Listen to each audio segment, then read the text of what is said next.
ഉൽപ്പത്തി 1-ാം അധ്യായം. ആദിയിൽ ദൈവം ആകാശവും ഭൂമിയും സൃഷ്ടിച്ചു. ഭൂമി പാഴായും ശൂന്യമായും ഇരുന്നു. ആഴത്തിന്മീതെ ഇരുൾ ഉണ്ടായിരുന്നു. ദൈവത്തിൻ്റെ ആത്മാവ് വെള്ളത്തിന്മീതെ പരിവർത്തിച്ചു കൊണ്ടിരുന്നു. വെളിച്ചമുണ്ടാകട്ടെ എന്ന് ദൈവം കൽപ്പിച്ചു. വെളിച്ചമുണ്ടായി. വെളിച്ചം നല്ലത് എന്ന് ദൈവം കണ്ടു. ദൈവം വെളിച്ചവും ഇരുളും തമ്മിൽ വേർപിരിച്ചു.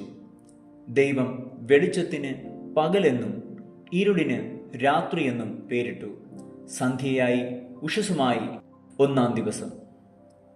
ദൈവം വെള്ളങ്ങളുടെ മധ്യേ ഒരു വിതാനമുണ്ടാകട്ടെ, അത് വെള്ളത്തിനും തമ്മിൽ വേർപിരിവായിരിക്കട്ടെ എന്ന് കൽപ്പിച്ചു. വിതാനം ഉണ്ടാക്കിയിട്ട് ദൈവം വിതാനത്തിൻ കീഴുള്ള വെള്ളവും വിതാനത്തിൻ മീതെയുള്ള വെള്ളവും തമ്മിൽ വേർപിരിച്ചു. അങ്ങനെ സംഭവിച്ചു. ദൈവം വിതാനത്തിന് ആകാശമെന്ന് പേരിട്ടു. സന്ധ്യയായി ഉഷസ്സുമായി 2-ാം ദിവസം. ദൈവം ആകാശത്തിൻ കീഴുള്ള വെള്ളം ഒരു സ്ഥലത്തു കൂടട്ടെ, ഉണങ്ങിയ നിലം കാണട്ടെ എന്ന് കൽപ്പിച്ചു. അങ്ങനെ സംഭവിച്ചു. ഉണങ്ങിയ നിലത്തിന് ദൈവം ഭൂമി എന്നും വെള്ളത്തിൻ്റെ കൂട്ടത്തിന് സമുദ്രം എന്നും പേരിട്ടു. നല്ലത് എന്ന് ദൈവം കണ്ടു. ഭൂമിയിൽ നിന്ന് പുല്ലും വിത്തുള്ള സസ്യങ്ങളും ഭൂമിയിൽ അതത് തരം വിത്തുള്ള ഫലം കായ്ക്കുന്ന വൃക്ഷങ്ങളും മുളച്ചു വരട്ടെ എന്ന് ദൈവം കൽപ്പിച്ചു. അങ്ങനെ സംഭവിച്ചു. ഭൂമിയിൽ നിന്ന് പുല്ലും അതത് തരം വിത്തുള്ള ഫലം കായ്ക്കുന്ന വൃക്ഷങ്ങളും മുളച്ചു വന്നു. നല്ലത് എന്ന് ദൈവം കണ്ടു. സന്ധ്യയായി ഉഷസ്സുമായി 3-ാം ദിവസം. പകലും രാവും തമ്മിൽ വേർപിരിവാൻ ആകാശ വിതാനത്തിൽ വെളിച്ചങ്ങൾ ഉണ്ടാകട്ടെ. അവ അടയാളങ്ങളായി കാലം, ദിവസം, സംവത്സരം എന്നിങ്ങനെ തിരിച്ചറിയുവാനായി ഉതകട്ടെ. ഭൂമിയെ പ്രകാശിപ്പിപ്പാൻ ആകാശ വിതാനത്തിൽ അവ വെളിച്ചങ്ങളായിരിക്കട്ടെ എന്ന് ദൈവം കൽപ്പിച്ചു. അങ്ങനെ സംഭവിച്ചു. പകൽ വാഴേണ്ടതിന് വലിപ്പമേറിയ വെളിച്ചവും രാത്രി വാഴേണ്ടതിന് വലിപ്പം കുറഞ്ഞ വെളിച്ചവും ആയി 2 വലിയ വെളിച്ചങ്ങളെ ദൈവം ഉണ്ടാക്കി. നക്ഷത്രങ്ങളെയും ഉണ്ടാക്കി. ഭൂമിയെ പ്രകാശിപ്പിപ്പാനും പകലും രാത്രിയും വാഴുവാനും വെളിച്ചത്തെയും ഇരുളിനെയും തമ്മിൽ വേർപിരിവാനുമായി ദൈവം അവയെ ആകാശ വിതാനത്തിൽ നിർത്തി. നല്ലത് എന്ന് ദൈവം കണ്ടു. സന്ധ്യയായി ഉഷസ്സുമായി 4-ാം ദിവസം. വെള്ളത്തിൽ ജലജന്തുക്കൾ കൂട്ടമായി ജനിക്കട്ടെ.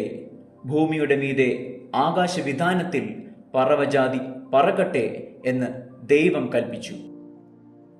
ദൈവം വലിയ തിമിംഗലങ്ങളെയും വെള്ളത്തിൽ കൂട്ടമായി ജനിച്ച് ചരിക്കുന്ന അതത് തരം ജീവജന്തുക്കളെയും അതത് തരം പറവജാതിയെയും സൃഷ്ടിച്ചു. നല്ലത് എന്ന് ദൈവം കണ്ടു. നിങ്ങൾ വർദ്ധിച്ചു പെരുകി സമുദ്രത്തിലെ വെള്ളത്തിന്മേൽ നിറയുവിൻ. പറവജാതി ഭൂമിയിൽ പെരുകട്ടെ എന്ന് കൽപ്പിച്ചു. ദൈവം അവയെ അനുഗ്രഹിച്ചു. സന്ധ്യയായി ഉഷസ്സുമായി 5-ാം ദിവസം. അതത് തരം കന്നുകാലി, ഇഴജാതി, കാട്ടുമൃഗം ഇങ്ങനെ അതത് തരം ജീവജന്തുക്കൾ ഭൂമിയിൽ നിന്ന് ഉളവാകട്ടെ എന്ന് ദൈവം കൽപ്പിച്ചു. അങ്ങനെ സംഭവിച്ചു. ഇങ്ങനെ ദൈവം അതത് തരം കാട്ടുമൃഗങ്ങളെയും അതത് തരം കന്നുകാലികളെയും അതത് തരം ഭൂചര ജന്തുക്കളെയും ഉണ്ടാക്കി. നല്ലത് എന്ന് ദൈവം കണ്ടു. അനന്തരം ദൈവം, നാം നമ്മുടെ സ്വരൂപത്തിൽ നമ്മുടെ സാദൃശ്യപ്രകാരം മനുഷ്യനെ ഉണ്ടാക്കുക. അവർ സമുദ്രത്തിലുള്ള മത്സ്യത്തിന്മേലും ആകാശത്തിലുള്ള പറവജാതിയിന്മേലും മൃഗങ്ങളിന്മേലും സർവ ഭൂമിയിന്മേലും ഭൂമിയിലിഴയുന്ന എല്ലാ ഇഴജാതിയിന്മേലും വാഴട്ടെ എന്ന് കൽപ്പിച്ചു. ഇങ്ങനെ ദൈവം തൻ്റെ സ്വരൂപത്തിൽ മനുഷ്യനെ സൃഷ്ടിച്ചു. ദൈവത്തിൻ്റെ സ്വരൂപത്തിൽ അവനെ സൃഷ്ടിച്ചു. ആണും പെണ്ണുമായി അവരെ സൃഷ്ടിച്ചു. ദൈവം അവരെ അനുഗ്രഹിച്ചു.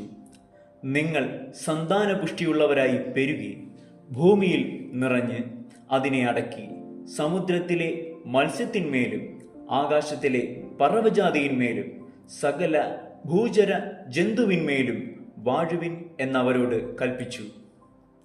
ഭൂമിയിൽ എങ്ങും വിത്തുള്ള സസ്യങ്ങളും വൃക്ഷത്തിൻ്റെ വിത്തുള്ള ഫലം കായ്ക്കുന്ന സകല വൃക്ഷങ്ങളും ഇതാ ഞാൻ നിങ്ങൾക്ക് തന്നിരിക്കുന്നു. അവ നിങ്ങൾക്ക് ആഹാരമായിരിക്കട്ടെ. ഭൂമിയിലെ സകല മൃഗങ്ങൾക്കും ആകാശത്തിലെ എല്ലാ പറവകൾക്കും ഭൂമിയിൽ ചരിക്കുന്ന സകല ഭൂചര ജന്തുക്കൾക്കും ആഹാരമായിട്ട് പച്ചസസ്യം ഒക്കെയും ഞാൻ കൊടുത്തിരിക്കുന്നു എന്ന് ദൈവം കൽപ്പിച്ചു. അങ്ങനെ സംഭവിച്ചു. താൻ ഉണ്ടാക്കിയതിനെ ഒക്കെയും ദൈവം നോക്കി, അത് എത്രയും നല്ലത് എന്ന് കണ്ടു. സന്ധ്യയായി ഉഷസ്സുമായി 6-ാം ദിവസം.